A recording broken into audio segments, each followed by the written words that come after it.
ദേശീയ രാഷ്ട്രീയത്തിൽ വലിയ ചലനങ്ങൾ സൃഷ്ടിച്ചുകൊണ്ട് ഗാന്ധി കുടുംബത്തിൽ നിന്നുള്ള നിർണായകമായ ഒരു വാർത്തയാണ് ഇപ്പോൾ പുറത്തുവരുന്നത്.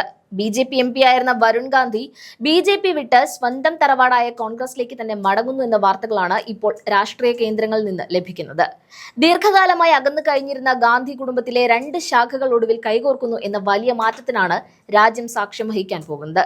മുൻ പ്രധാനമന്ത്രി ഇന്ദിരാഗാന്ധിയുടെ മകനായ സഞ്ജയ് ഗാന്ധിയുടെയും മനേക ഗാന്ധിയുടെയും മകനാണ് വരുൺ ഗാന്ധി. ഗാന്ധി കുടുംബത്തിലെ ഇളമുറക്കാരനായ വരുൺ എന്നാൽ രാഷ്ട്രീയത്തിൽ തന്റെ സഹോദരങ്ങളായ രാഹുലിനും പ്രിയങ്കയ്ക്കും വിപരീതമായ പാതയായിരുന്നു തിരഞ്ഞെടുത്തത്. 2004-ൽ BJPയിലൂടെയാണ് വരുൺ ഗാന്ധി സജീവ രാഷ്ട്രീയത്തിലേക്ക് കടന്നുവരുന്നത്.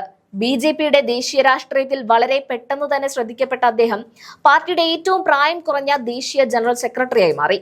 BJPയിലെ യുവനേതാക്കളിൽ മുൻനിരക്കാരനായി മാറിയ അദ്ദേഹം പാർട്ടിയുടെ ദേശീയ ജനറൽ സെക്രട്ടറി സ്ഥാനം ഉൾപ്പെടെ വഹിച്ചിട്ടുണ്ട്. നെഹ്റു ഗാന്ധി കുടുംബത്തിന്റെ പാരമ്പര്യത്തെ നേരിടാൻ BJP ഉയർത്തിക്കാട്ടിയ പ്രധാന ആയുധമായിരുന്നു ഒരു കാലത്ത് വരുൺ ഗാന്ധി. എന്നാൽ കഴിഞ്ഞ കുറച്ചു കാലങ്ങളായി BJP നേതൃത്വവുമായി വരുൺ ഗാന്ധി അത്ര നല്ല ബന്ധത്തിലായിരുന്നില്ല. എന്തുകൊണ്ടാണ് വരുൺ ഗാന്ധി BJP വിടുന്നത് എന്ന ചോദ്യത്തിന് വ്യക്തമായ ഉത്തരങ്ങളുണ്ട്.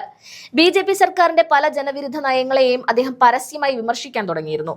കർഷക സമരം നടന്നപ്പോൾ കർഷകർക്കൊപ്പം നിന്നതും യുവാക്കളുടെ ഭാവിയെ ബാധിക്കുന്ന അഗ്നിവീർ പദ്ധതിയെ ചോദ്യം ചെയ്തതും BJP നേതൃത്വത്തെ ചൊടിപ്പിച്ചു. GST ഉൾപ്പെടെയുള്ള സാമ്പത്തിക പരിഷ്കാരങ്ങളിൽ സർക്കാരിനെ അദ്ദേഹം തിരുത്താൻ ശ്രമിച്ചു. ഈ വിയോജിപ്പുകളുടെ ഫലമായി 2024 ലോക്സഭാ തെരഞ്ഞെടുപ്പിൽ വരുൺ ഗാന്ധിക്ക് മത്സരിക്കാൻ BJP ടിക്കറ്റ് നിഷേധിച്ചു. BJPക്കുള്ളിൽ തന്റെ രാഷ്ട്രീയ ഭാവി അവസാനിച്ചെന്നും ഗാന്ധി എന്ന പാരമ്പര്യത്തെയും സ്വതന്ത്രമായ അഭിപ്രായങ്ങളെയും ഉൾക്കൊള്ളാൻ BJPക്ക് കഴിയില്ലെന്നും തിരിച്ചറിഞ്ഞതോടെയാണ് അദ്ദേഹം കോൺഗ്രസിലേക്ക് മടങ്ങാൻ തീരുമാനിച്ചത്. തന്റെ സഹോദരി പ്രിയങ്ക ഗാന്ധിയുമായുള്ള കൂടിക്കാഴ്ചയാണ് ഈ ചരിത്രപരമായ മടക്കയാത്രയ്ക്ക് വഴി തുറന്നത്. രാഷ്ട്രീയമായി 2 ചേരിയിലായിരുന്നപ്പോഴും വ്യക്തിപരമായ സ്നേഹബന്ധം എപ്പോഴും സൂക്ഷിച്ചിരുന്ന സഹോദരങ്ങളാണ് പ്രിയങ്കയും വരുണും. സഹോദരങ്ങളായ രാഹുലിനും പ്രിയങ്കയ്ക്കുമെതിരെ മത്സരിക്കാൻ BJP പലതവണ ആവശ്യപ്പെട്ടപ്പോഴും അത് സ്നേഹപൂർവ്വം നിരസിച്ച വരുണിന്റെ നിലപാട് കോൺഗ്രസ് പ്രവർത്തകർക്കിടയിൽ വലിയ മതിപ്പുണ്ടാക്കിയിരുന്നു. ഇതിനെ തുടർന്നാണ് വരുണിനെ കോൺഗ്രസിലേക്ക് തിരികെ കൊണ്ടുവരുന്നതിനെക്കുറിച്ച് സോണിയാഗാന്ധിയും മനേക ഗാന്ധിയും തമ്മിൽ ചർച്ചകൾ നടത്തിയത്. ഗാന്ധി കുടുംബത്തിന്റെ രാഷ്ട്രീയ പാരമ്പര്യം മായ്ച്ചു കളയാനുള്ള BJPയുടെ ശ്രമങ്ങളെ പ്രതിരോധിക്കണമെങ്കിൽ കുടുംബം ഒന്നിക്കണമെന്ന ബോധ്യം സോണിയാഗാന്ധിക്കും മനേക ഗാന്ധിക്കും ഇപ്പോഴുണ്ട്. വരുൺ ഗാന്ധി കോൺഗ്രസിലെത്തിയാൽ ഉത്തർപ്രദേശിൽ പാർട്ടിയുടെ മുഖമായി അദ്ദേഹത്തെ അവതരിപ്പിക്കാനാണ് കോൺഗ്രസ് ലക്ഷ്യമിടുന്നത്. മികച്ച ഒരു പ്രസംഗകൻ എന്ന നിലയിലും യുവജനങ്ങളെ സ്വാധീനിക്കാൻ കഴിയുന്ന നേതാവ് എന്ന നിലയിലും വരുണിന്റെ വരവ് UPയിൽ കോൺഗ്രസിന് വലിയ കരുത്താകും. സമാജ്വാദി പാർട്ടി അധ്യക്ഷൻ അഖിലേഷ് യാദവും വരുൺ ഗാന്ധിയോട് കോൺഗ്രസിലേക്ക് മടങ്ങാനാണ് നിർദ്ദേശിച്ചിരിക്കുന്നത്.